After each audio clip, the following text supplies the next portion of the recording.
choisi Jésus pour guider ma vie.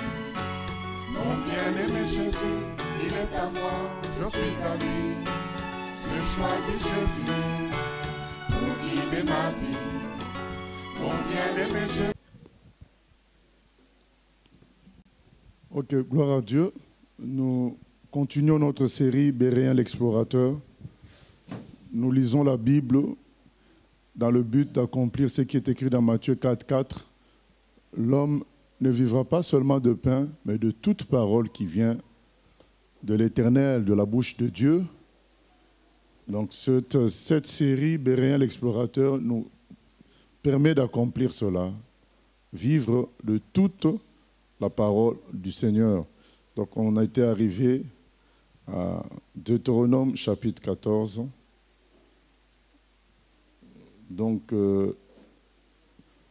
vous êtes les enfants de l'Éternel, votre Dieu. Vous ne vous ferez point d'incision et vous ne vous raserez pas entre les yeux pour un mort. Car tu es un peuple saint pour l'Éternel ton Dieu. Et l'Éternel ton Dieu t'a choisi pour que tu sois un peuple qui lui appartienne entre tous les peuples qui sont sur la face de la terre. Donc là, Dieu est en train de dire que nous n'avons pas à pratiquer les mêmes choses que nous voyons faire les gens du monde.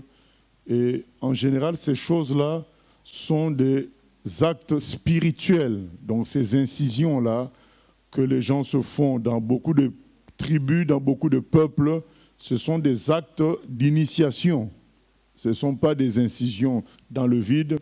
Et d'ailleurs, quand nous-mêmes on était petits, c'est des choses qu'on a vécues.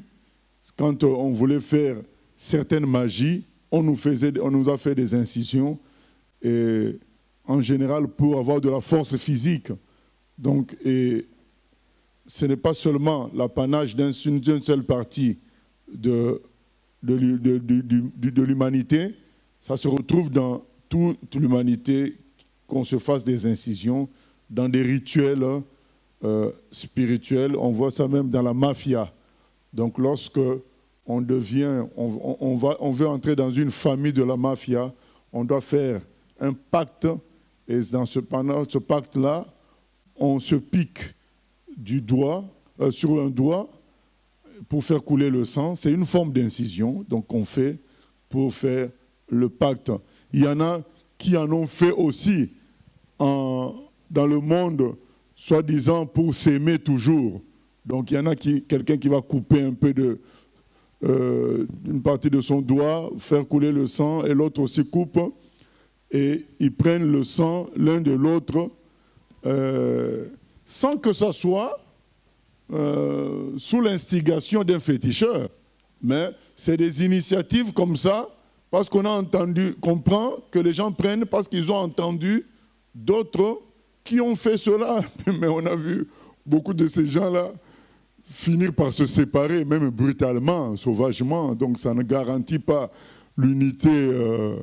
Il y a des gens qui se sont jurés fidélité d'une manière spectaculaire, mais qui se sont séparés quand même. Toutefois, les conséquences spirituelles de ces actes-là demeurent. C'est pourquoi des gens qui ont fait ce genre d'incision doivent passer par la délivrance. On doit prier pour eux, pour qu'ils soient libérés de toute influence, de toute conséquence de ces actes-là. Prendre le sang de quelqu'un d'autre, boire pour se jurer fidélité, ce n'est pas bon. Toutes ces incisions-là, Dieu dit non, vous ne ferez pas de choses de ce genre-là. Ben déjà, il y a une question. Il y a l'ancien Christian qui est là-bas. Oui, bonjour Pasteur Moshe, il y a une question Internet. Que penser des piercings? Bon, je pense que c'est une femme hein, par rapport à son pseudonyme. C'est une femme qui doit poser la question. Donc, que penser des piercings? Que penser des piercings? Oui. Le problème avec les piercings, c'est que, premièrement, il y a des risques graves, donc humainement parlant, des risques graves de santé. Donc on peut avoir le tétanos et d'autres microbes à travers ça et nuire vraiment sérieusement à notre santé. Donc déjà, ce n'est pas bon à cause de cela.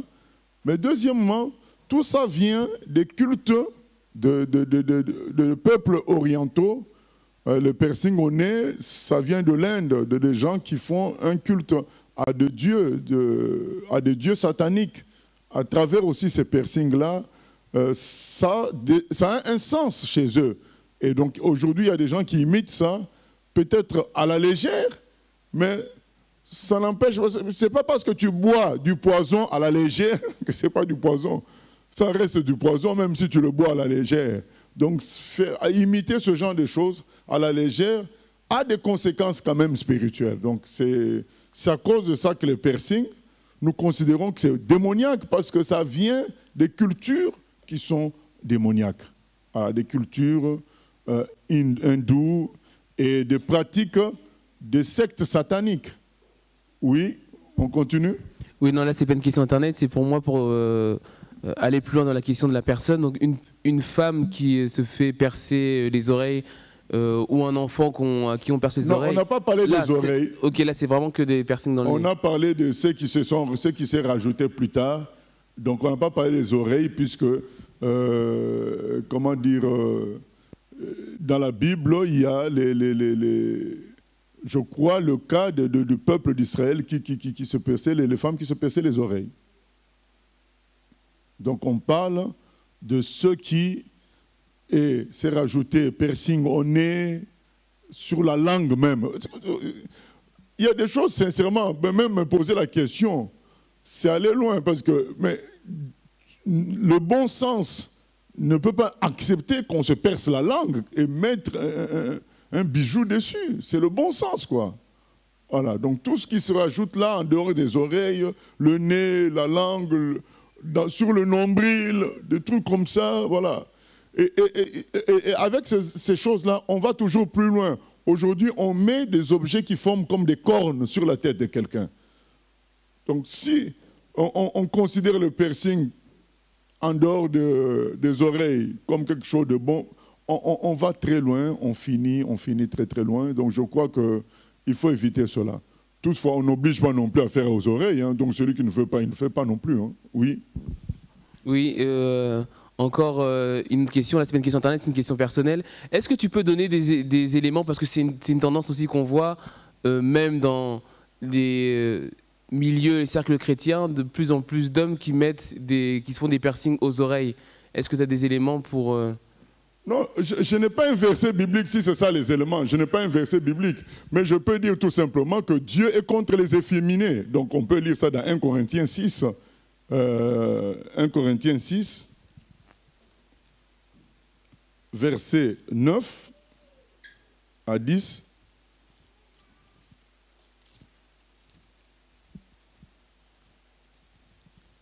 « 1 Corinthiens 6, 9 à 10. Ne savez-vous pas que les injustes n'hériteront point le royaume de Dieu? Ne vous y trompez pas, ni les débauchés, ni les idolâtres, ni les adultères, ni les efféminés, ni les homosexuels, ni les voleurs, ni les cupides, ni les ivrognes, ni les outrageux, ni les ravisseurs n'hériteront le royaume de Dieu. » Voilà. Donc ni les efféminés. Or, les boucles d'oreilles, c'est les femmes qui les mettent. Et donc maintenant, à un moment donné, les hommes commencent à les mettre, c'est être un peu efféminé. Donc c'est ce que je peux dire. Mais il n'y a pas un verset qui dit « Ah ben tiens, les boucles d'oreilles pour les hommes, c'est interdit. » Non. Il y a des choses que nous traitons à la lumière de la parole et de l'Esprit de Dieu. Voilà. Oui, on finit avec toi, Christian. Oui, là c'est une remarque Internet. La personne dit « Mais le piercing au nez est dans la Bible » et elle donne un passage, Ézéchiel 16, 12. Que je lis. On va lire ça, Ézéchiel 16, 12. Oui, tu peux nous lire. D'accord. Je commence à partir du verset 9 pour peut-être que tu aies des éléments de contexte. « Je te lavai dans l'eau, je fis disparaître le sang qui était sur toi, et je t'oignis avec de l'huile. Je te donnai des vêtements brodés et une chaussure de peau teinte en bleu. Je te ceignis de fin lin et je te couvris de soie. Je te parais d'ornements. Je mis des bracelets à tes mains, un collier à ton cou. » Et le verset 12, « Je mis un anneau à ton nez, des pendants à tes oreilles et une couronne magnifique sur ta tête. » Oui, maintenant, quand on met un anneau au nez, c'est que ça signifie quoi dans la Bible? Donc il faut savoir, ça signifie que la Bible, ça c'était un lien d'appartenance. Voilà, maintenant, quand quelqu'un va se mettre le piercing, il fait un lien d'appartenance avec qui? Je pense que, voilà, donc il faut pas juste prendre un verset, mais il faut connaître tout le contexte. Donc l'anneau au nez, quand tu regardes par rapport aux animaux, c'est un lien d'appartenance. Et, donc, et ça continue par rapport aux hommes aussi. Donc c'est que c'était un lien qui liait la dame à la personne. Maintenant, aujourd'hui, quelqu'un va se mettre un anneau. Tous les païens que nous voyons mettre des anneaux, est-ce qu'ils font ça par rapport à la Bible? Ils ne font pas ça par rapport à la Bible. On n'a pas à citer la Bible pour quelque chose que les gens font sans la Bible. Ils font d'eux-mêmes. Aujourd'hui, les gens, quand ils se mettent le piercing au nez, ce n'est pas un anneau. Hein? Deuxièmement, c'est quelque chose qui vient directement de l'Inde. Ça n'a rien à voir avec la Bible. Et quand c'est écrit dans la Bible, ce n'est pas dans le sens que, voilà, dans le sens de... Il y a un sens aussi dedans, il y a un sens de l'attachement, de la dépendance à la personne qui met ça sur toi. Mais dans tous les cas, sincèrement, je ne vois pas l'intérêt de tout ça, que ce soit le piercing. Il n'y a pas un intérêt. Donc, Romains 14, 17 nous dit que le royaume de Dieu, ce n'est pas le manger ni le boire, mais c'est la joie, et la paix et la justice par l'Esprit Saint. Ce n'est pas toutes ces choses-là. Donc, on ne va pas tomber dans le... Moi, si j'arrive quelque part où il y a des chrétiens et qu'il y a un chrétien qui prie aussi, qui chante et qui a une boucle d'oreille, je ne veux pas sauter sur lui et dire « Mais tu as une boucle d'oreille, c'est un péché. » Non. Je pense que c'est des choses que l'Esprit doit convaincre chacun, comme l'apôtre Paul dit, pour autant, marchons quand même ensemble de même pas. Pour le reste, que le Saint-Esprit nous convainc, c'est des choses. Moi, je suis convaincu que c'est négatif, c'est pas bon. Une telle personne, je ne m'associerai pas à lui pour faire, par exemple, une campagne d'évangélisation, faire des choses ensemble. Mais ça ne m'empêchera pas, s'il est quelque part, et moi je suis au même endroit, de prier avec lui. Ça ne m'empêchera pas de le faire. Mais si on doit organiser quelque chose ensemble, je ne le ferai pas. Mais prier avec lui, être avec lui dans les choses de Dieu, par un concours de circonstances que moi je n'ai pas géré, ça ne me gênera pas. Je dirais, bon, il n'a pas encore compris cela, donc on travaille quand même ensemble. Mais pour une organisation qui vient de moi-même, non, je ne ferai pas avec une telle personne. Voilà. Donc, je crois qu'on ne doit pas tomber dans « ne touchez pas à ceci, ne touchez pas à cela ». On ne doit pas revenir à la loi. Il y a des choses qu'on doit faire par amour pour Dieu et par, comment dire,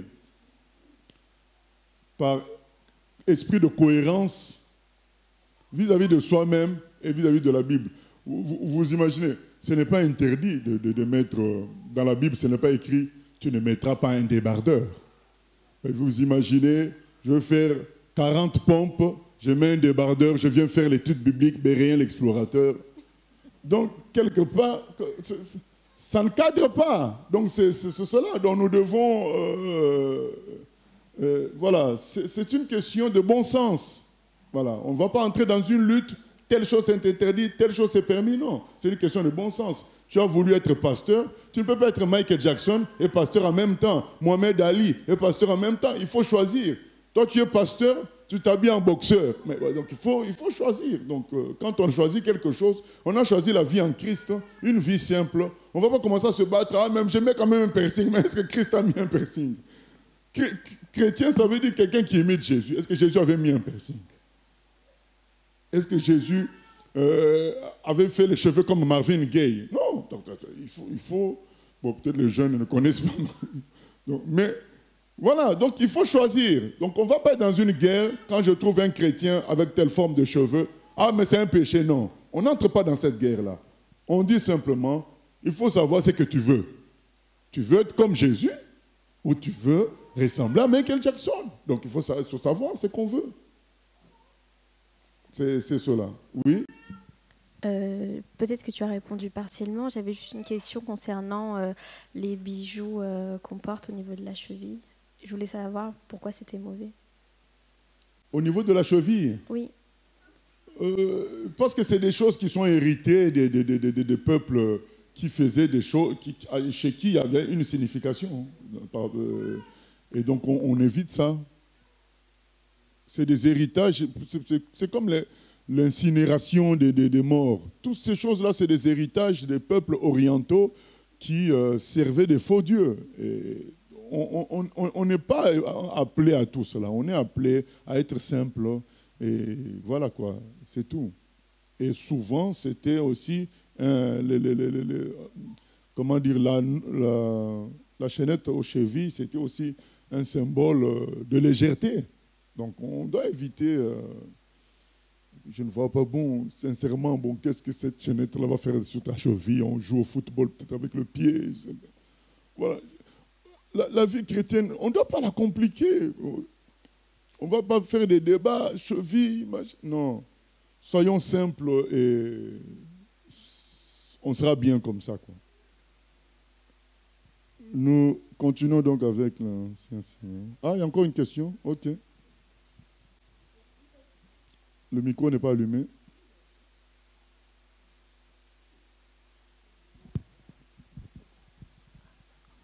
Oui, pasteur, je voulais savoir, une fois j'ai eu une discussion avec une sœur qui est chrétienne, en tout cas beaucoup plus mature que moi dans la foi, qui me disait qu'elle ne pouvait pas couper les cheveux de son fils, elle préférait lui faire des tresses, parce que apparemment dans la Bible, il y avait des guerriers qui se faisaient des tresses et qui ne se coupaient pas les cheveux. Je voulais savoir, est-ce que c'est un verset qui dit ou pas? Je n'ai pas compris. Elle faisait les tresses de son fils. Oui, elle préférait... Voilà, elle ne voulait pas lui couper les cheveux parce qu'il était trop petit. Et donc, elle préférait lui faire des tresses parce qu'apparemment, dans la Bible, il y a des guerriers qui ne se coupaient pas les cheveux. Je ne me souviens pas de tout ça. Il y a l'histoire que de Samson. C'est un ordre de Dieu de ne pas mettre le racisme. C'était Samson, son cas spécial à lui. Mais on n'a pas dit que Samson, on lui faisait des tresses, quoi. Voilà, donc on lui a dit de ne pas couper les cheveux à lui. Mais la Bible, dans le Nouveau Testament, l'apôtre Paul nous dit clairement que c'est une honte pour l'homme d'avoir des cheveux longs. Voilà. L'apôtre Paul nous le dit clairement. Quand il parle de l'histoire du voile, il dit que c'est une honte pour l'homme d'avoir des cheveux longs. Donc moi, je reviens sur Romains 14, 17. Le royaume de Dieu, c'est la paix, la joie, la justice par le Saint-Esprit. Ce n'est pas une histoire de mode, de vêtements, de cheveux. C'est la paix, la joie, la justice par le Saint-Esprit. Un chrétien doit se concentrer sur ça. Comment produire la joie chez l'autre? Comment sauver l'autre? C'est ça la justice. Comment amener l'autre à devenir juste, à être sauvé? Comment apporter la paix là où je suis? Il ne doit pas chercher comment je vais épater par mes cheveux, comment je vais briller. Non, je crois que ça ne doit pas être l'objectif du chrétien, quoi. Ok, on va continuer avec l'ancien. Deutéronome 14, 3. Tu ne mangeras aucune chose abominable. Voici les animaux que vous mangerez: le bœuf, la brebis et la chèvre, le cerf, la gazelle et le daim, le bouquetin, le chevreuil, la chèvre sauvage et la girafe. Vous mangerez de tout animal qui a la corne fendue, le pied fourchu et qui rumine. Mais vous ne mangerez pas de ceux qui ruminent seulement, ou qui ont la corne fendue et le pied fourchu seulement. Ainsi, vous ne mangerez pas le chameau, le lièvre et le daman, qui ruminent, mais qui n'ont pas la corne fendue. Vous les regarderez comme impurs. Vous ne mangerez pas le porc, qui a la corne fendue, mais qui ne rumine pas. Vous le regarderez comme impur. Vous ne mangerez pas de leur chair, et vous ne toucherez pas leur corps mort. Voici les animaux dont vous mangerez parmi tous ceux qui sont dans les eaux. Vous mangerez de tous ceux qui ont des nageoires et des écailles. Mais vous ne mangerez d'aucun de ceux qui n'ont pas de nageoires et d'écailles. Vous les regarderez comme impurs. Vous mangerez tout oiseau pur. Mais voici ceux dont vous ne mangerez pas: l'aigle, l'orfraie et l'aigle de mer, le milan, l'autour, le vautour et ce qui est de son espèce, le corbeau et toutes ses espèces, l'autruche, le hibou, la mouette, l'épervier et ce qui est de son espèce, le chat-huant, la chouette et le cygne, le pélican, le cormoran et le plongeon, la cigogne, le héron et ce qui est de son espèce, la huppe et la chauve-souris. Vous regarderez comme impur tout reptile qui vole, on n'en mangera point. Vous mangerez tout oiseau pur, vous ne mangerez d'aucune bête morte. Tu la donneras à l'étranger qui sera dans tes portes, afin qu'il la mange, ou tu la vendras à un étranger. Car tu es un peuple saint pour l'Éternel, ton Dieu. Tu ne feras point cuire un chevreau dans le lait de sa mère. Tu lèveras la dîme de tout ce que produira ta semence, de ce que rapportera ton champ chaque année. Et tu mangeras devant l'Éternel, ton Dieu, dans le lieu qu'il choisira, pour y faire résider son nom, la dîme de ton blé, de ton mou et de ton huile, et les premiers-nés de ton gros et de ton menu bétail, afin que tu apprennes à craindre toujours l'Éternel, ton Dieu. Peut-être lorsque l'Éternel, ton Dieu, t'aura béni, le chemin sera-t-il trop long pour que tu puisses transporter ta dîme à cause de ton éloignement du lieu qu'aura choisi l'Éternel, ton Dieu, pour y faire résider son nom. Alors tu échangeras ta dîme contre de l'argent, tu serreras cet argent dans ta main et tu iras au lieu que l'Éternel, ton Dieu, aura choisi. Là, tu achèteras avec l'argent tout ce que tu désiras, des bœufs, des brebis, du vin et des liqueurs fortes, tout ce qui te fera plaisir. Tu mangeras devant l'Éternel, ton Dieu, et tu te réjouiras, toi et ta famille. Tu ne délaisseras point le Lévite qui sera dans tes portes, car il n'a ni part ni héritage avec toi. Au bout de 3 ans, tu sortiras toute la dîme de tes produits pendant la 3e année, et tu la déposeras dans tes portes. Alors viendront le Lévite, qui n'a ni part ni héritage avec toi, l'étranger, l'orphelin et la veuve, qui seront dans tes portes, et ils mangeront et se rassasieront, afin que l'Éternel, ton Dieu, te bénisse dans tous les travaux que tu entreprendras de tes mains. Voilà. Donc, au chapitre 14, là, donc, cette partie qu'on vient de lire, il y a deux parties. Il y a la partie concernant l'interdiction de manger les animaux impurs. On a conscience que tout ça n'est qu'un rappel. Donc Moïse, avant d'entrer en terre promise, est en train de faire un rappel de ce qui a été dit autrefois. C'est pourquoi on avait dit au début, Deutéronome veut dire deuxième loi. C'est Deutéro, ça veut dire deuxième. Et nom, c'est la loi. Donc Moïse répète la loi qui avait été déjà dite, afin que les gens gardent ça en conscience, parce qu'ils vont entrer en terre promise. Et on a vu beaucoup d'humains, quand ils entrent dans la bénédiction du Seigneur, ils oublient le Seigneur, ils oublient les instructions de Dieu, ils oublient les commandements de Dieu. Et donc Moïse dit, vous vous apprêtez à entrer en terre promise, alors je vous rappelle les commandements du Seigneur. Ce n'est pas parce que vous allez être en terre promise que vous devez les oublier, gardez-les dans votre cœur. Voilà. Donc il rappelle les animaux à ne pas toucher, les animaux impurs, et puis ensuite ce qu'on pouvait manger. Et là, il va parler de la dîme. Donc, il dit, tu lèveras la dîme de tout ce que produira ta semence, verset 22, de ce que rapportera ton champ chaque année, et tu mangeras devant l'Éternel, ton Dieu, dans le lieu qu'il choisira pour y faire résider son nom. Voilà une notion de dîme qu'on n'entend pas. Les pasteurs qui aiment l'argent, ils n'en parlent pas. Parce que cette dîme-là, c'est pour que toi-même tu manges. Donc tu prends la dîme de tes revenus, tu amènes ça dans le lieu que Dieu a décidé. À l'évidence, nous savons que plus tard, ça va être Jérusalem, ce lieu-là, au temple. Donc à Jérusalem, c'est le lieu que le Seigneur a décidé. Plus tard, tu prends ta dîme de toute l'année, tu amènes ça là-bas, et là-bas, tu consommes ça devant Dieu. C'est comme si tu te réjouis avec Dieu. Donc, il n'y avait pas que la dîme qu'on donnait au sacrificateur, il y avait aussi cette dîme-là que tu allais consommer toi-même. Normalement, les gens qui enseignent la dîme doivent enseigner aussi cette dîme. Ils n'enseignent pas cette dîme, ils se contentent d'enseigner seulement la dîme qu'on donne aux sacrificateurs, c'est-à-dire eux-mêmes, ils ont décidé que les sacrificateurs, c'était eux. Or, la Bible dans Apocalypse 1,6 nous dit que nous tous les chrétiens sont des sacrificateurs. Moi, je suis sacrificateur, vous êtes sacrificateurs. Je ne peux pas vous dire, donnez aux sacrificateurs. Donc, donner aux sacrificateurs, ça veut dire on donne à tout le monde. Donc, tu amènes tes 50 € de dîme. Donc, on partage ça en 25 centimes chacun ici. Parce que nous tous, nous sommes des sacrificateurs. Donc, je ne peux pas prendre dire, non, c'est moi le sacrificateur, je prends dans ma poche. Non. La dîme, c'est pour les sacrificateurs. Donc, comme nous tous, selon Apocalypse 1,6, comme nous tous, nous sommes à des sacrificateurs, donc la dîme de chacun, on va se le partager. Donc, mais s'ils m'entendent parler comme ça, ils vont m'envoyer quelqu'un de la mafia pour me tuer. Donc, mais c'est ça la vérité. C'est ça la vérité. Donc la dîme, si on veut parler de la dîme, qu'on parle aussi de cette dîme que chacun devait amener pour sa consommation devant Dieu. Mais on n'en parle pas.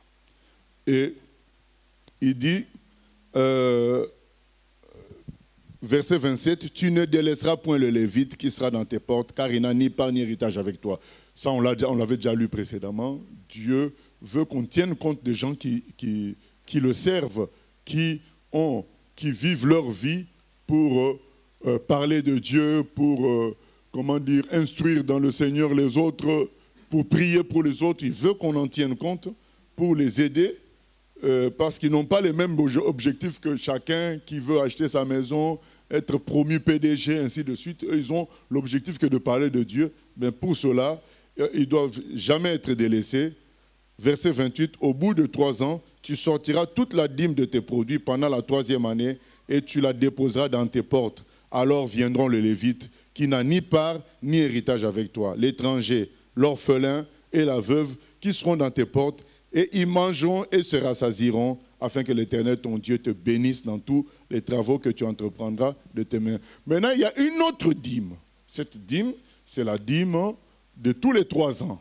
Tous les 3 ans, tu mets la dîme de toute l'année et tu mets les biens donc devant ta porte. L'orphelin peut venir se servir, la veuve peut venir se servir, ainsi que le lévite, donc celui qui est consacré à servir que Dieu. Donc il n'a pas un travail comme tout le monde, mais son travail c'est servir Dieu, consacré à cela. Celui-là aussi vient se servir. Donc il n'y a pas que le consacré, c'est tous ces gens-là, la veuve, l'orphelin, l'étranger aussi, même l'étranger. Donc on comprend que c'est logique pour les vrais enfants de Dieu d'avoir toujours un service d'aide aux gens qui souffrent. C'est normal parce qu'on voit dans ce commandement-là, cette idée-là qui est cachée, qui est dedans, c'est qu'on doit penser à l'orphelin, on doit penser à la veuve, on doit penser à l'étranger et on doit penser aussi aux serviteurs de Dieu. Donc c'est quelque chose qui doit être dans la nature des enfants de Dieu. Et on entend parfois des enfants de Dieu mépriser les étrangers. C'est pas normal. Là, on dit donc tu feras ça même aussi pour l'étranger. Un enfant de Dieu ne doit pas mépriser l'étranger parce qu'il désobéit à la parole de Dieu. Nous continuons, chapitre 15. Chapitre 15. Tous les 7 ans, tu feras relâche, et voici comment s'observera le relâche. Quand on aura publié le relâche en l'honneur de l'Éternel, tout créancier qui aura fait un prêt à son prochain se relâchera de son droit. Il ne pressera pas son prochain et son frère pour le paiement de sa dette. Tu pourras presser l'étranger, mais tu te relâcheras de ton droit pour ce qui t'appartiendra chez ton frère. Toutefois, il n'y aura point d'indigent chez toi, car l'Éternel te bénira dans le pays que l'Éternel, ton Dieu, te fera posséder en héritage. Pourvu seulement que tu obéisses à la voix de l'Éternel, ton Dieu, en mettant soigneusement en pratique tous ces commandements que je te prescris aujourd'hui. L'Éternel, ton Dieu, te bénira, comme il te l'a dit. Tu prêteras à beaucoup de nations et tu n'emprunteras point. Tu domineras sur beaucoup de nations et elles ne domineront point sur toi. S'il y a chez toi quelque indigent d'entre tes frères, dans l'une de tes portes, au pays que l'Éternel, ton Dieu, te donne, tu n'endurciras point ton cœur et tu ne fermeras point ta main devant ton frère indigent.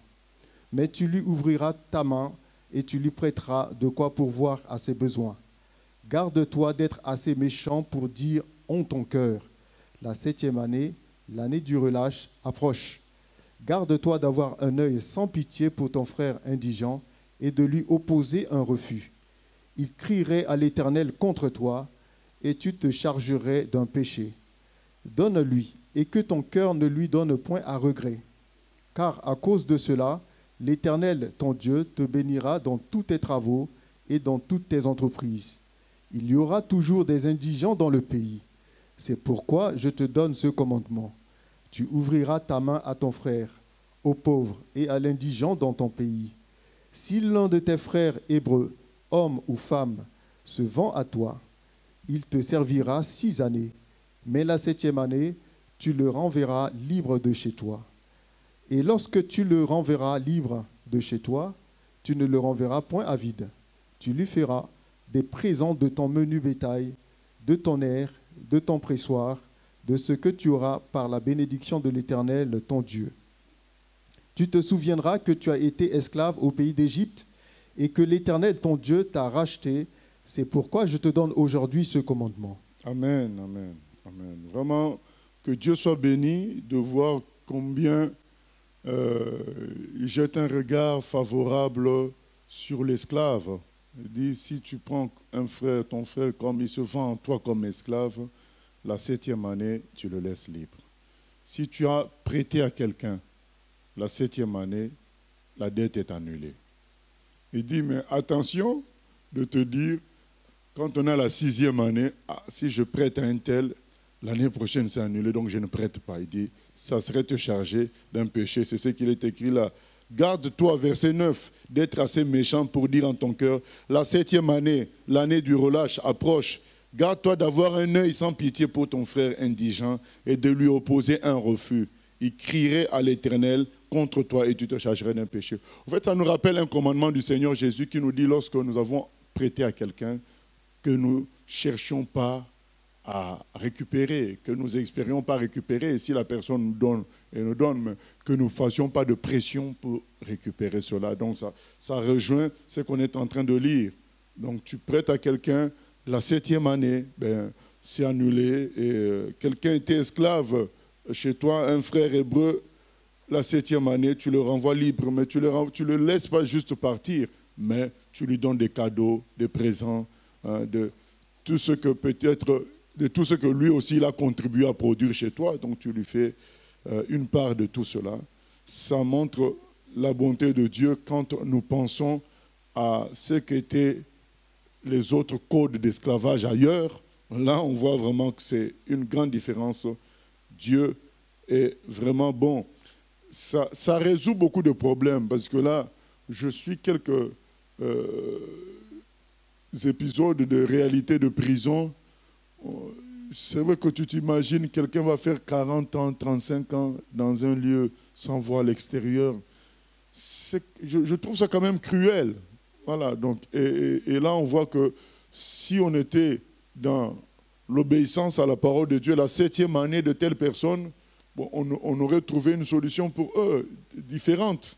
Et là, bon, on va laisser quelqu'un 40 ans, 50 ans enfermé, quoi. C'est quand même cruel. Je pense que tant qu'un homme est vivant, on doit tout faire pour lui donner une possibilité de revivre autrement, correctement, quoi. Voilà. Et qu'est-ce qu'il y avait encore à dire? Donc c'était, voilà, l'année de relâche. 7e année, c'est la relâche. Oui, il y a une question. Donc ça nous apprend que même nous, quand nous avons prêté à quelqu'un quelque chose, à un moment, quand ça fait longtemps il n'a pas rendu, on considère, bon, ça reste pour lui, quoi. C'est l'année de la relâche, donc on laisse comme ça. Oui? Je voulais savoir pourquoi le chiffre 7 est absolument associé à la dette, parce que je considère quand même quand on prête quelque chose à quelqu'un, au bout de 2-3 mois, on peut se dire, ben, on lâche l'affaire et puis on considère que c'est... Aujourd'hui, nous, on n'attendra pas 7 ans. Aujourd'hui, nous, quand le Seigneur en parle, il dit, quand tu as prêté, voilà, ce n'est pas pour attendre de recevoir. Donc nous, on prête, on oublie.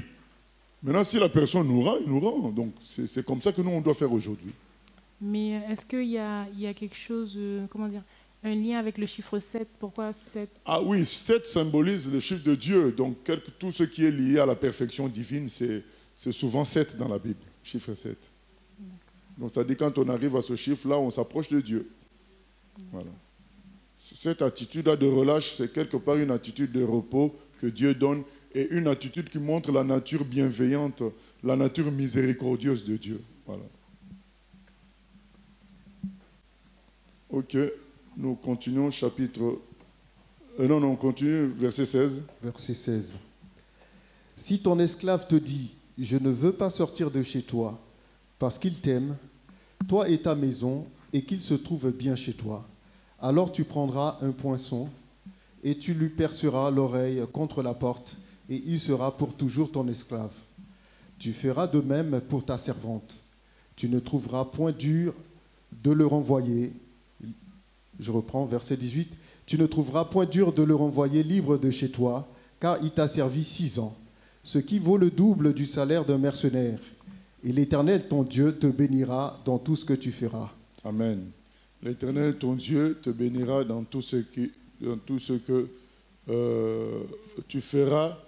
Hein, quand tu donnes à ton esclave qui s'en va des choses, sache que tu ne seras pas privé. Mais il le dit même, voilà, c'était un point que je devais lire avant, dont je devais parler avant.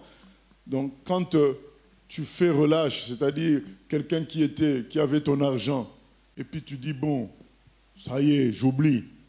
Le Seigneur dit, tu ne manqueras de rien. Il s'occupera de toi. Donc, on ne doit pas regretter les choses qu'on nous a avalées. On ne doit pas être là à dire, il m'a eu. Non, il ne t'a pas eu. Toi, tu es béni de l'Éternel. L'Éternel te rendra tout ce que les gens prennent. Il te rendra cela. Donc, il ne faut pas... Il y en a qui, parfois, sans avoir vraiment besoin des choses qu'ils les ont prêtées, ils n'acceptent pas qu'on puisse les avoir bernés, quoi. C'est cette idée-là qui les rebute. Alors, ils veulent récupérer à tout moment. L'autre ne croit pas qu'il m'a eu. Mais non, pourquoi chercher ces honneurs-là, chercher à prouver qu'on ne peut pas t'avoir? Non. Dieu nous rendra ce que les autres ne nous rendent pas. C'est comme ça que nous devons, réfléchir. C'est tout, quoi.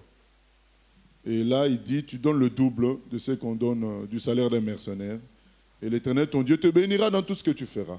Maintenant, l'esclave qui dit, ah, moi je ne veux pas quitter l'esclavage, je veux rester chez toi, eh bien, tu lui poinçonnes l'oreille et il reste définitivement, tu lui passeras l'oreille contre la porte et il sera pour toujours ton esclave. Voilà, c'est un esclave qui est attaché à toi. Et qui devrait faire ça? Tous les chrétiens. Ils devaient, après que Dieu les ait sauvés, après que Dieu les ait oints, ils doivent revenir vers Dieu pour dire, attends, moi je veux rester avec toi. Je ne veux pas, puisqu'il est écrit, c'est pour la liberté que Christ nous a affranchis. Donc Christ nous donne la liberté. On n'est plus sous la loi à dire, ah, telle forme de cheveux, c'est interdit. Tel ceci, c'est interdit. Ça, c'est interdit. Ça, c'est interdit. On n'est plus ça. On est libre en Christ. C'est l'Esprit qui nous conduit. Maintenant, quelle doit être la réaction du chrétien devant cette liberté?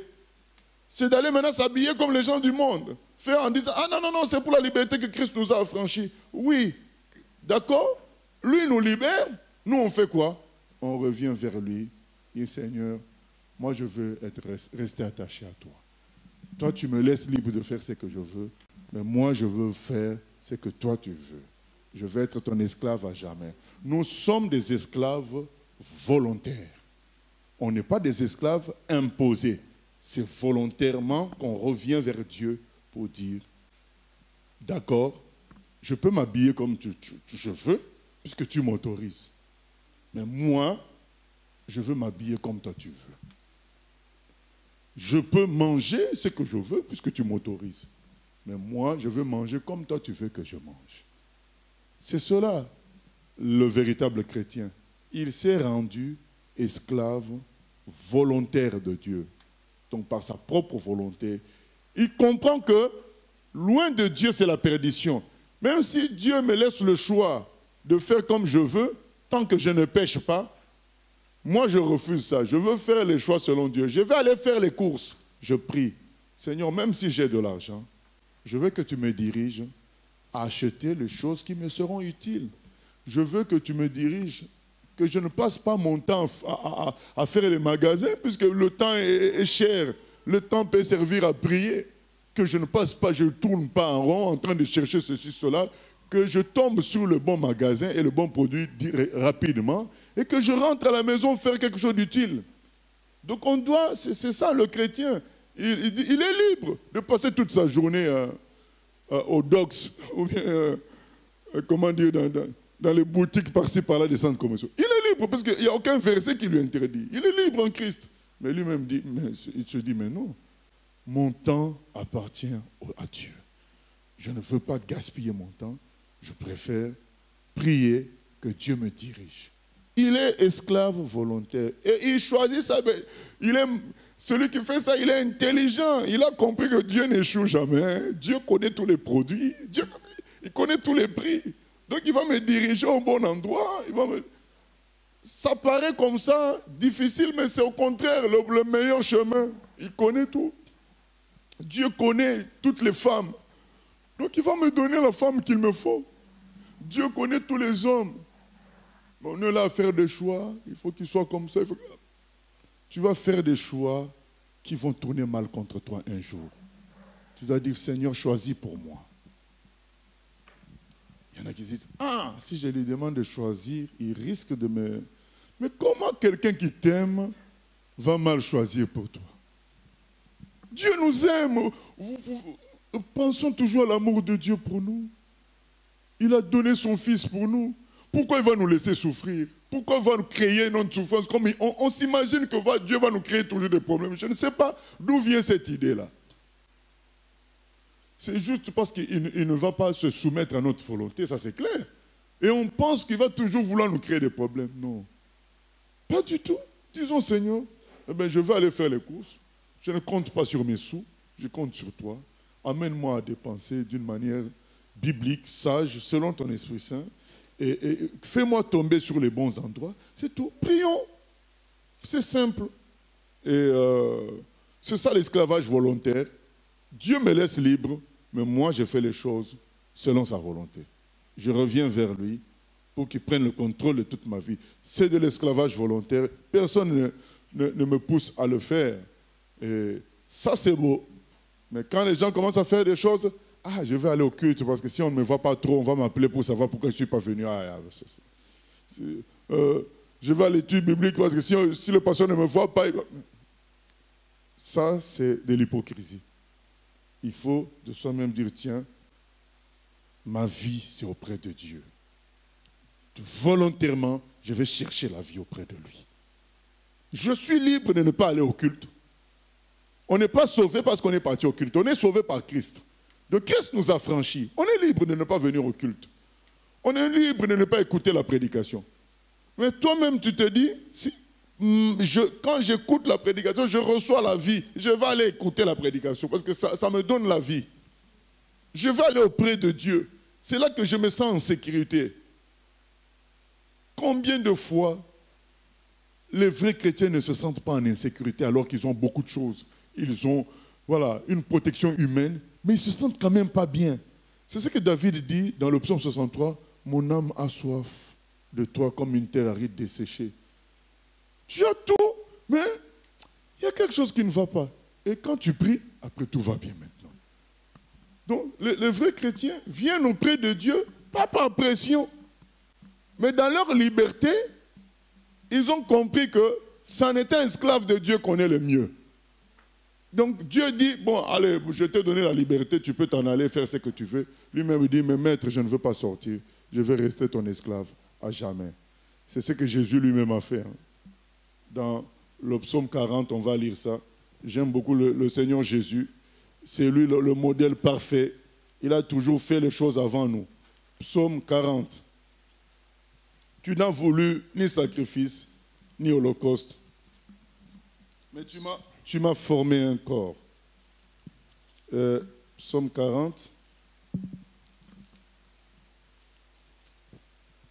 Verset 7. Psaume 40, verset 7. Tu ne désires ni sacrifice, ni offrande. Tu m'as ouvert les oreilles. Tu ne demandes ni holocauste, ni victime expiatoire. Alors je dis, voici, je viens avec le rouleau du livre écrit pour moi. Je veux faire ta volonté, mon Dieu, et ta loi est au fond de mon cœur. Amen. Ça, c'est un passage très important pour tout chrétien, le psaume 40, le verset 7 à 8 jusqu'à 9. C'est le Seigneur qui parle en prophétie par David. Il dit à Dieu, son Père, les sacrifices des humains ne t'intéressent plus parce qu'ils le font avec un cœur double. Les gens vont amener un mouton, mais en colère. Ils viennent sacrifier parce que c'est la loi. Les gens vont amener un mouton, mais pour que les gens voient, lui, il a amené un gros mouton. Mais ce n'est plus pour Dieu. Alors le Fils lui dit, ça ne te plaît plus, les sacrifices des humains. Les gens viennent chanter, viennent au culte, mais pour se faire voir, ça ne te plaît plus.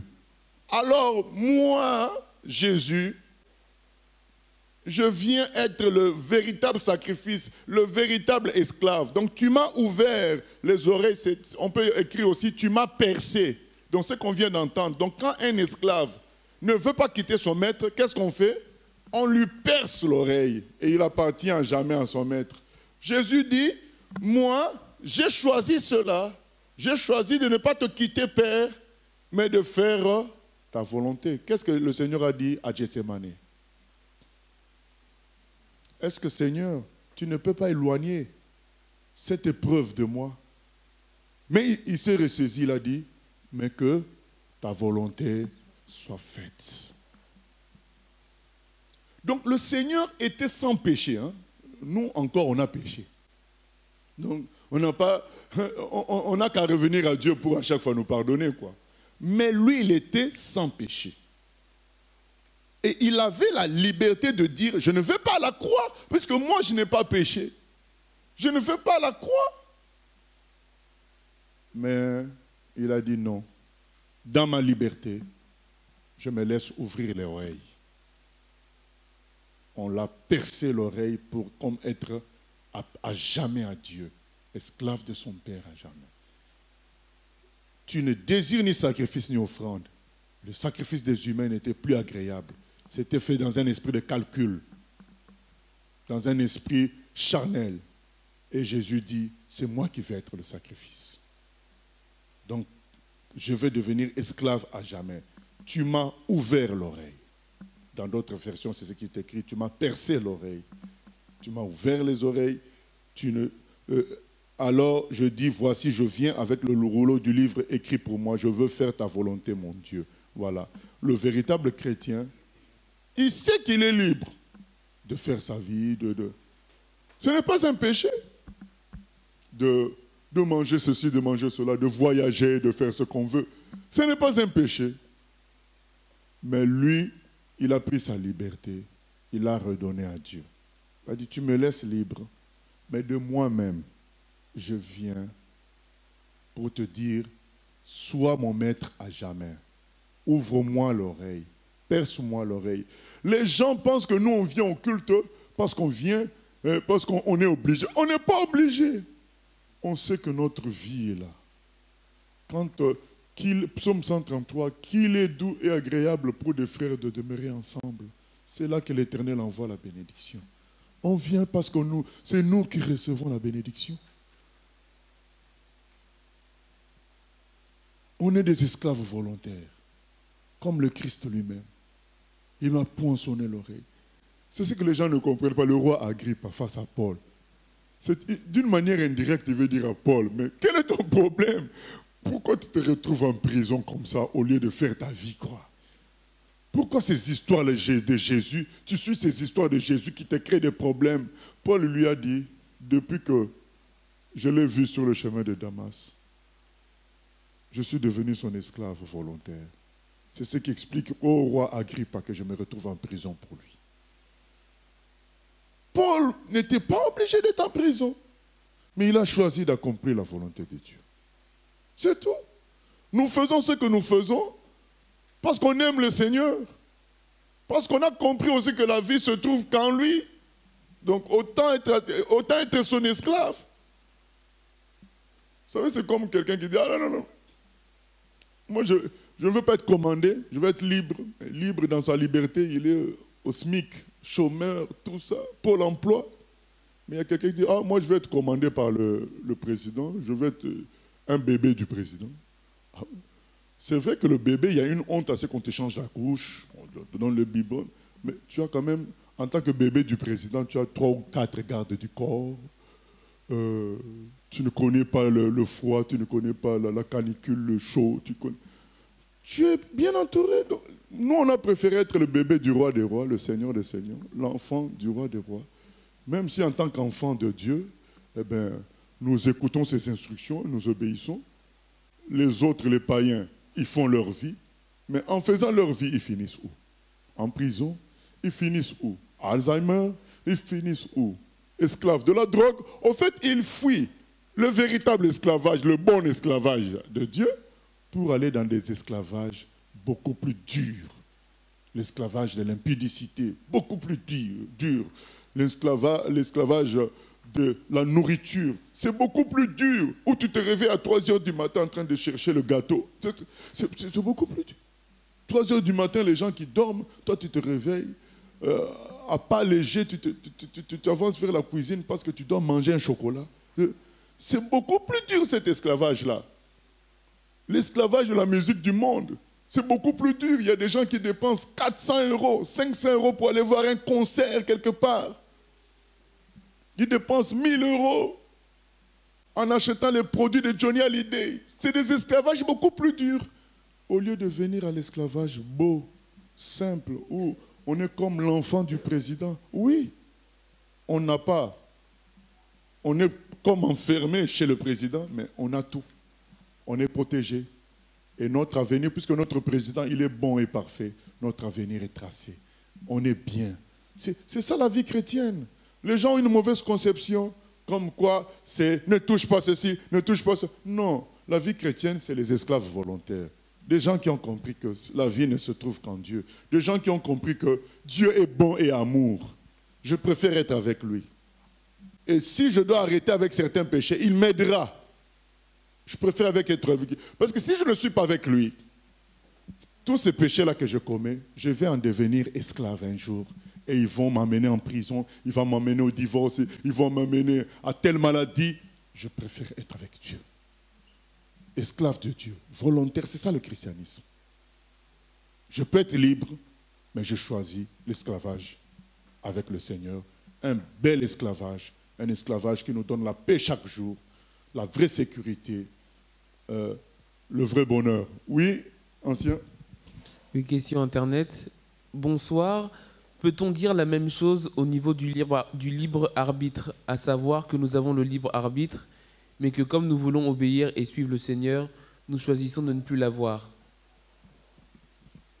Nous ne choisissons pas de ne plus avoir le libre arbitre. Nous gardons le libre arbitre, mais à chaque fois, nous choisissons dans ce libre arbitre de faire la volonté de Dieu.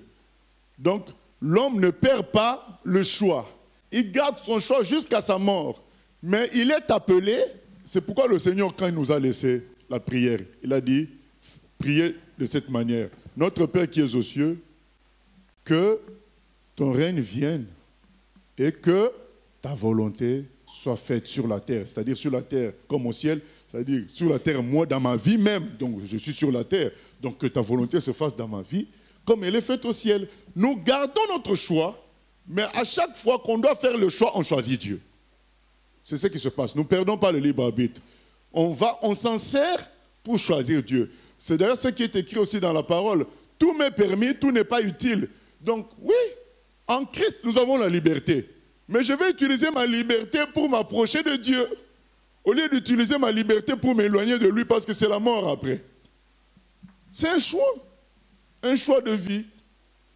tu te dis, mais en Dieu, je suis maintenu dans l'amour, je suis maintenu dans la paix, je suis maintenu dans la sécurité. Mais loin de lui, je vais devenir esclave des choses qui vont vraiment me malmener.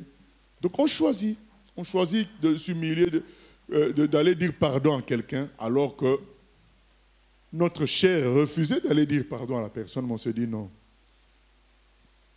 Aller dire pardon à cette personne-là, c'est faire la volonté de Dieu. Je vais aller faire ça parce que je préfère être esclave de Dieu.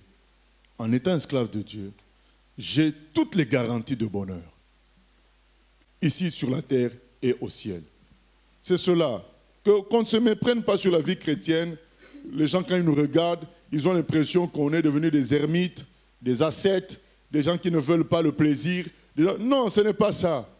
On ne refuse pas le plaisir, mais on veut que Dieu nous donne lui-même le plaisir, que Dieu nous donne lui-même le bonheur et la joie, que ça vienne de lui et non pas de nos choix de liberté loin de lui, parce que ça nous amènera toujours dans des problèmes. C'est très important de comprendre cela. Comme le Seigneur lui-même s'est fait esclave volontaire, nous les chrétiens aussi, on s'est fait esclave volontaire de Dieu. C'est notre choix. Il ne nous a pas imposé. Nous choisissons parce que nous l'aimons. Nous préférons rester avec lui. C'est le bon maître. Comme ces esclaves-là de l'Ancien Testament, ayant un très bon maître, ils préféraient rester sous la protection de ce maître-là. Vous savez, être enfant du Premier ministre, tu es sous une grande protection. Les portes te sont ouvertes pour tout. Au lieu de dire, je suis libre.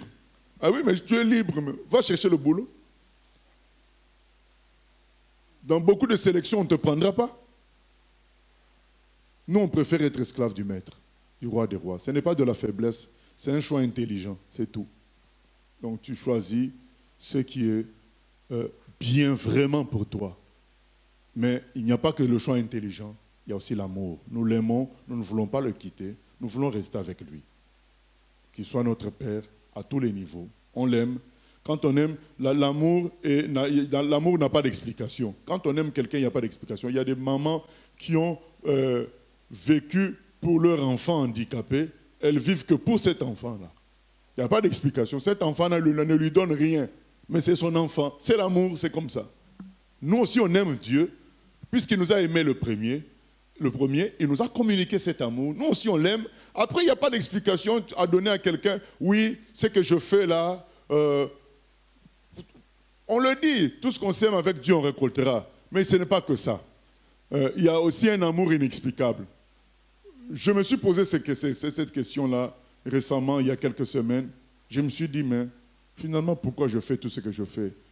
Je ne suis pas souvent chez moi, je suis souvent en voyage pour aller prêcher l'évangile, à gauche, à droite, pour aller parler de Dieu. Et il n'y a pas toujours les résultats que j'attends. Finalement, pourquoi je fais tout cela? Parce que si au moins en faisant tout ça, voilà, je voyais des résultats spectaculaires, ainsi de suite, je pourrais dire à quelqu'un, mais tiens, vous voyez, si je fais tout ça, ce n'est pas pour rien. Voilà les résultats. Mais il n'y a pas ces résultats-là. Je me suis dit à moi-même, mais pourquoi je suis comme obstiné par ce que je fais? Le Saint-Esprit m'a donné la réponse. C'est tout simple. Il y a un truc en moi qui me pousse à faire ça. L'explication est celle-là.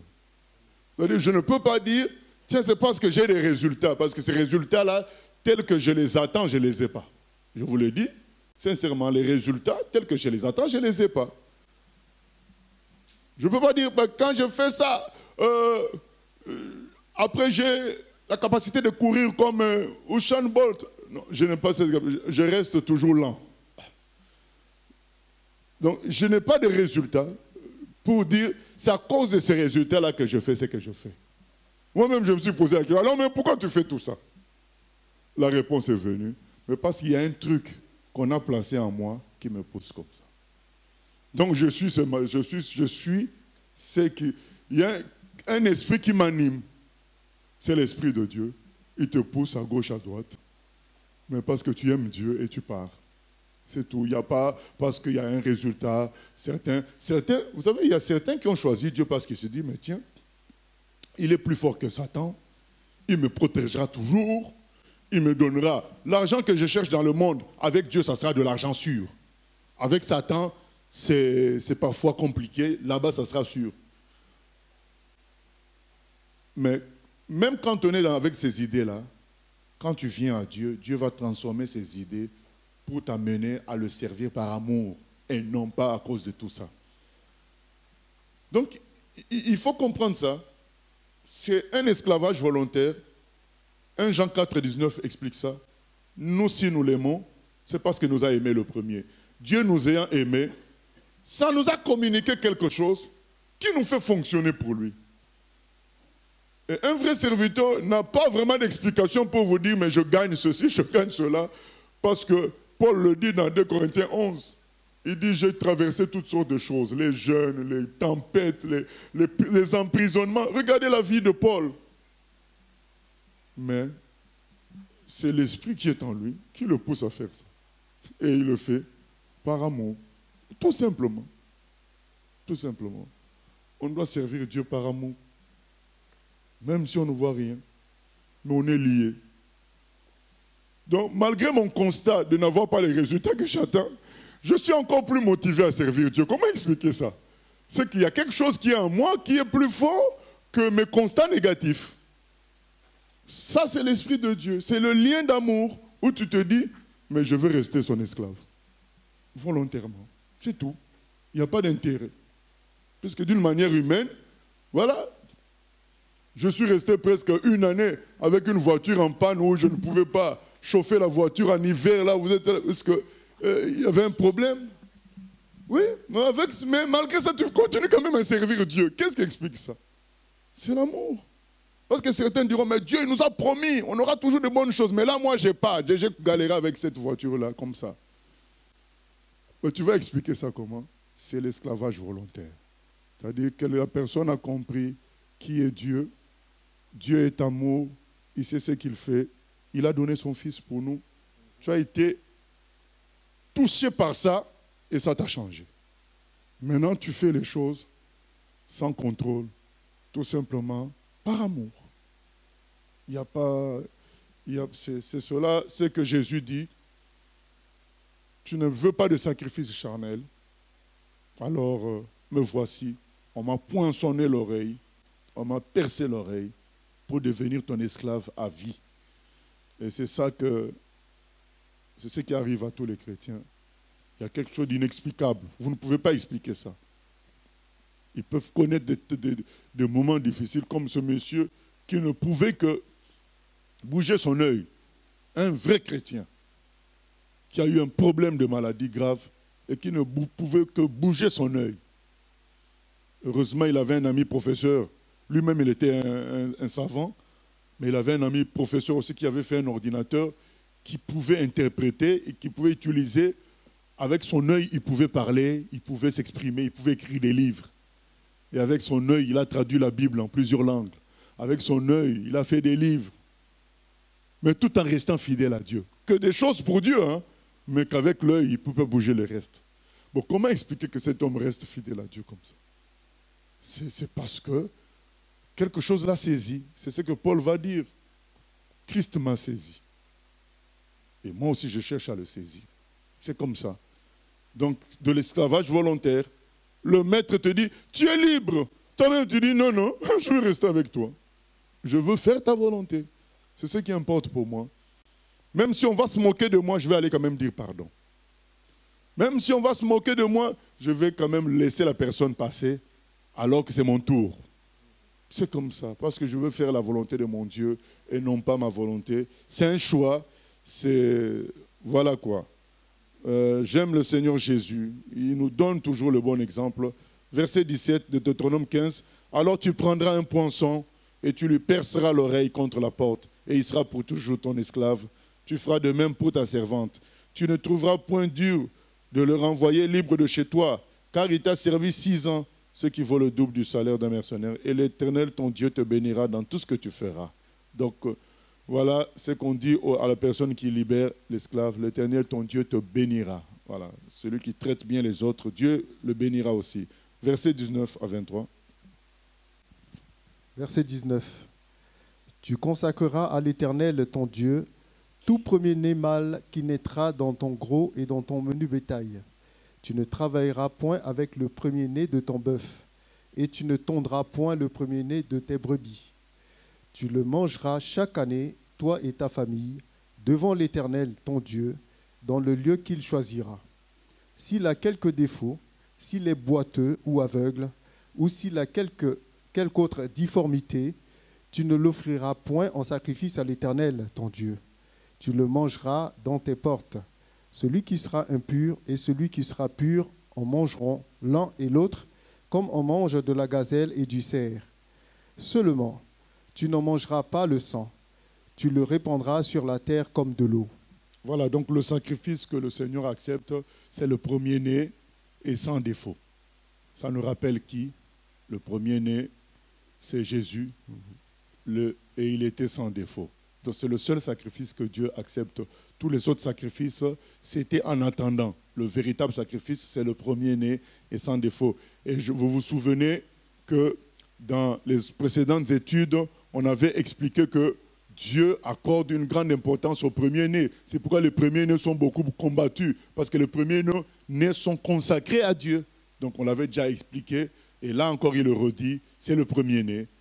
On n'a pas à manger le premier-né, c'est le premier-né, c'est pour Dieu. Donc tu le mangeras devant Dieu, avec Dieu en quelque sorte. Et c'est ce qui explique que nous devons être très vigilants avec les premiers-nés, parce qu'ils sont très combattus, parce que Satan sait que ce sont les choix premiers de Dieu, les premiers-nés, ce sont les choix de Dieu. Et dans beaucoup de familles, vous allez voir, souvent il y a des gros combats autour du premier-né, parce que Satan ne veut pas que la parole de Dieu s'accomplisse. Donc soyons vigilants pour veiller à l'éducation des premiers-nés, veiller à les amener à servir le Seigneur. C'est ça la volonté de Dieu.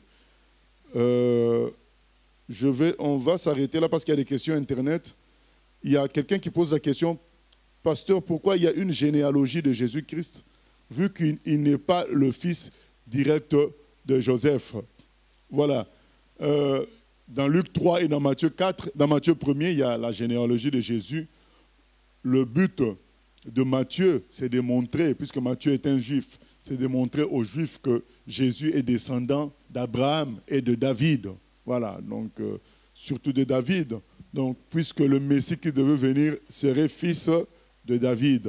Maintenant, dans la culture juive, on pouvait, puisque Marie est une femme, plutôt insister sur quelqu'un de la famille de Marie qui soit un homme pour présenter la généalogie de Jésus. Donc il y a une exception de voir des femmes dans les généalogies. Dans les généalogies, c'était beaucoup plus Rahab et Ruth, voilà, c'est les exceptions, puisqu'elles ont occupé par elles-mêmes des rôles exceptionnels. Et Dieu l'a voulu ainsi. Mais en ce qui concerne Jésus, il y a Matthieu qui a mis Joseph. Luc aussi a mis Joseph, mais quand on regarde bien, ce n'est pas les mêmes personnes. Donc finalement, certains de nos aînés pensent que, en réalité, dans Luc, c'est Marie, mais Luc a préféré mettre Joseph par remplacement. C'est quelque chose qu'on a vu quand on a parlé des filles de Tselofhad. Donc on a parlé de ces filles-là, quand leur papa allait mourir, ces filles-là leur héritage allait partir dans la famille de leur mari. C'est pourquoi on a décidé pour ces filles, les filles de Tselofhad, qu'elles marient des hommes de leur tribu pour que l'héritage reste dans la tribu. Donc on voit bien que dans la logique des Juifs, quand une femme est mariée, on va plus parler de son mari que d'elle-même, en ce qui concerne des affaires importantes. Donc on peut penser que, comme il y a deux généalogies différentes, il y a une généalogie qui est de la maman et l'autre généalogie est du papa. Le papa officiel. Donc en ce moment-là, Joseph était comme le papa officiel, mais en réalité, Dieu reste le père seul de Jésus. Et d'ailleurs, la généalogie de Luc relie, va jusqu'à Adam et puis dit fils de Dieu. Donc il y a vraiment, Luc veut montrer que Jésus est fils de Dieu. Voilà, fils d'Adam, fils de Dieu. Donc il le montre même dans la généalogie. Donc si vous lisez, vous allez voir que ça finit fils de Dieu. Voilà, ce n'est pas... Joseph est utilisé pour des commodités de culture juive. Et puis une autre question, c'était, quelle est la musique de Dieu? Vu que les notes musicales que nous utilisons aujourd'hui sont du monde, un do en musique dite chrétienne est le même do que dans la musique rock, reggae, rap. La musique de Dieu, c'est quoi? C'est la musique inspirée par lui et chantée dans le cadre d'adoration à lui. C'est ça la musique de Dieu. Maintenant, l'histoire de do, c'est le même do en musique de Dieu qu'en musique du monde. Ben oui, mais d'ailleurs, la même bouche. On va lire un verset dans Jacques 3. Ça, c'est dans tous les domaines. Jacques 3, je crois à partir du verset 3 peut-être. Jacques 3, le passage qui parle de la langue.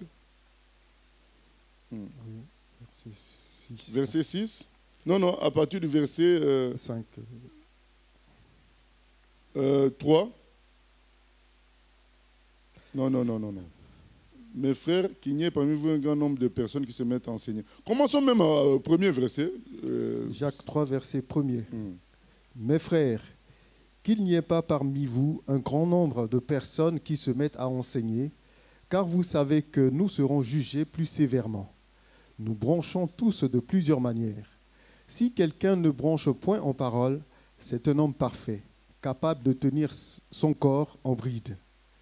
Si nous mettons le mort dans la bouche des chevaux, pour qu'ils nous obéissent, nous dirigeons ainsi leur corps tout entier. Voici, même les navires qui sont si grands et que poussent des vents impétueux sont dirigés par un très petit gouvernail au gré du pilote. De même, la langue est un petit membre et elle se vante de grandes choses. Voyez comme un petit feu peut embraser une grande forêt. La langue aussi est un feu. C'est le monde de l'iniquité. La langue est placée parmi nos membres, souillant tout le corps et enflammant le cours de la vie, étant elle-même enflammée par la géhenne. Toutes les espèces de bêtes, d'oiseaux, de reptiles et d'animaux marins sont domptées et ont été domptées par l'homme. Mais la langue, aucun homme ne peut la dompter. C'est un mal qu'on ne peut réprimer. Elle est pleine d'un venin mortel. Par elle, nous bénissons le Seigneur, notre Père, et par elle, nous maudissons les hommes, faits à l'image de Dieu.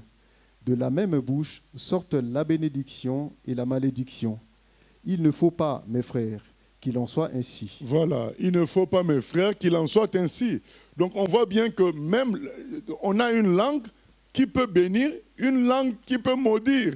Mais Dieu dit, bénissez, ne maudissez pas. Oui, on a un do qui peut être utilisé dans le monde. Le même do peut être utilisé pour Dieu. Dieu nous dit, utilisons ça pour lui, c'est tout. Donc ce n'est pas le do, il n'y a pas le do du monde, c'est le do, c'est scientifique. C'est un son, c'est Dieu qui a créé ce son-là. Maintenant, utilisons ça pour Dieu, comme la langue. Il n'y a pas une langue de Dieu, une langue c'est la même langue qu'on peut utiliser pour bénir, qu'on peut utiliser pour maudire, mais utilisons ça pour Dieu. Donc la musique de Dieu, c'est la musique qui est composée par en se servant de sa parole et avec des objectifs de Dieu, dans le cadre de sa relation avec Dieu, de l'adoration. Maintenant, quand on commence à composer une musique, on a vu des chrétiens composer une musique sans citer le nom de Jésus, soi-disant pour mieux atteindre les païens. Mais tu vas atteindre les païens comment, puisque tu ne cites pas Jésus? Non. Donc le Seigneur a dit, allez prêcher la bonne nouvelle à toute la création. Toi, tu vas composer une musique juste parce que tu vises à vendre les CD aux païens aussi. Ça, ce n'est plus de Dieu. Ce n'est plus l'adoration que tu rends à Dieu. Voilà ce que je peux dire par rapport à cette question-là. Oui.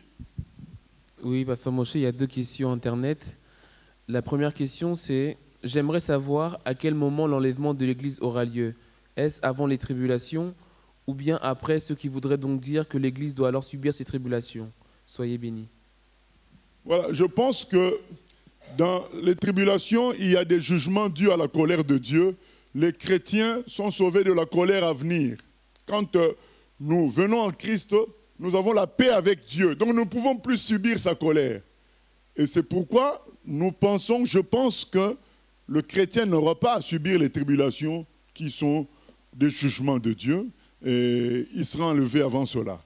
Mais ça ne veut pas dire que le chrétien n'aura pas à connaître des tribulations. Il y a une différence entre les tribulations et la grande tribulation. Le chrétien n'aura pas à connaître la grande tribulation parce qu'elle est quand même liée à la colère de Dieu. Le chrétien connaîtra des tribulations dans sa vie qu'il connaît dès maintenant. Vous pensez que les gens comme les Richard Rembrandt ou bien nos frères et sœurs de la Chine ou d'Arabie Saoudite et de bien d'autres pays, Érythrée, Éthiopie, ils connaissent des tribulations, ils sont parfois mis dans des conteneurs à 50 degrés sans qu'on leur donne de l'eau. Il y a des gens qui sont torturés à cause de la foi en Christ depuis longtemps. Les frères qu'on livrait aux lions à l'époque de Néron, les gens qui ont regardé le film qui est passé dernièrement au cinéma pour l'apôtre de Christ, ils ont vu les chrétiens qu'on noignait d'huile et on les suspendait à des poteaux et on les brûlait pour qu'ils éclairent pendant la nuit. Voilà, donc tout ça, c'est des tribulations. Mais la grande tribulation qui est liée à la colère de Dieu, nous, on ne va pas subir ça puisqu'on est en Christ, nous sommes sauvés de la colère de Dieu. La seconde question, c'est « Est-ce qu'une femme peut exhorter pendant une réunion d'intercession ?» Une femme peut prophétiser. Oui, la prophétie, c'est une exhortation. Oui, elle peut prophétiser. Donc, puisqu'une femme peut prophétiser, l'apôtre Paul explique qu'en prophétisant, on exhorte les gens. Donc, oui, ça peut arriver qu'une femme prophétise, donc exhorte.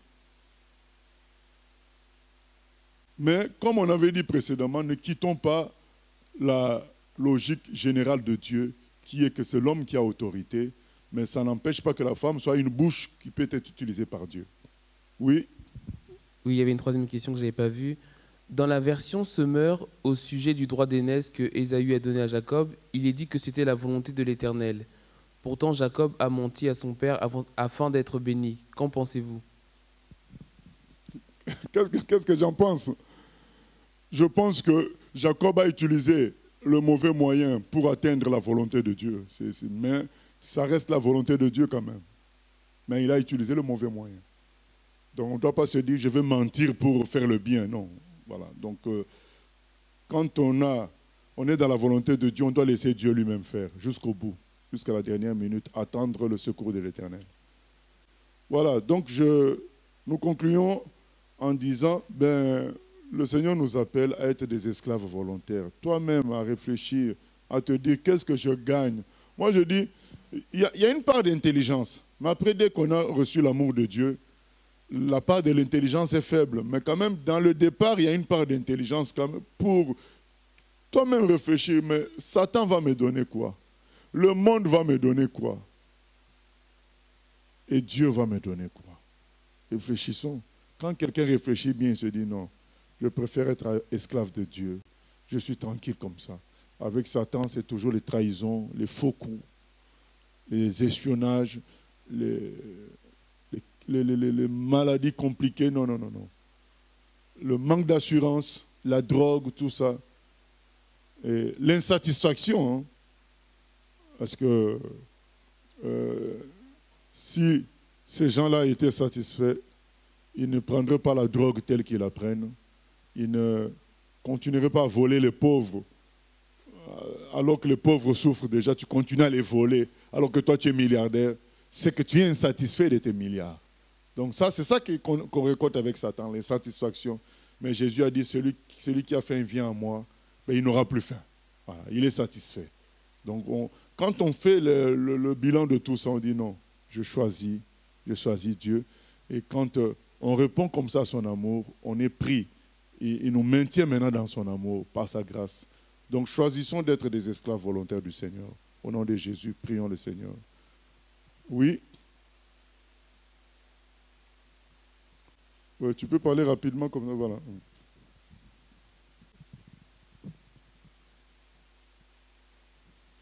Oui, pasteur, je voulais savoir, pourquoi est-ce qu'on ne peut pas appeler Jésus Père?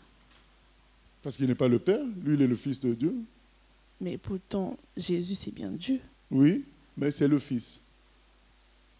Il y a le Père, le Fils et le Saint-Esprit. Jésus c'est le Fils. Ok. Seigneur, nous te remercions pour ton exemple. Seigneur, tu as choisi d'être esclave volontaire, Seigneur. Tu n'as pas voulu faire ta propre volonté. Tu n'as pas voulu profiter du fait que tu étais sans péché. Comme l'apôtre Paul d'ailleurs nous l'explique dans Philippiens 2. Il nous dit, Seigneur, je vais le lire même, Seigneur. L'apôtre Paul nous dit dans Philippiens 2, ayez en vous les sentiments qui étaient en Jésus-Christ, existant en forme de Dieu. Il n'a point regardé son égalité avec Dieu comme une proie à arracher, mais il s'est dépouillé lui-même en prenant une forme de serviteur, en devenant semblable aux hommes. Et il a paru comme un vrai homme. Il s'est humilié lui-même, se rendant obéissant jusqu'à la mort, même jusqu'à la mort de la croix. Seigneur, nous voulons prendre exemple sur toi, Jésus, et nous laisser complètement esclaves de notre Père, esclaves volontaires, parce qu'auprès de lui, nous avons la vraie paix, la vraie joie et la vraie justice. Aide-nous, Seigneur, à faire ce choix.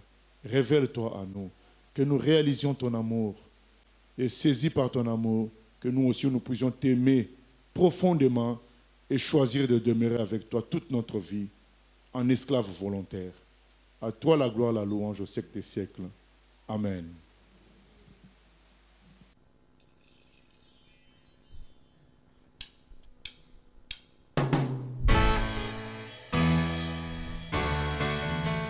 J'ai choisi Jésus pour guider ma vie.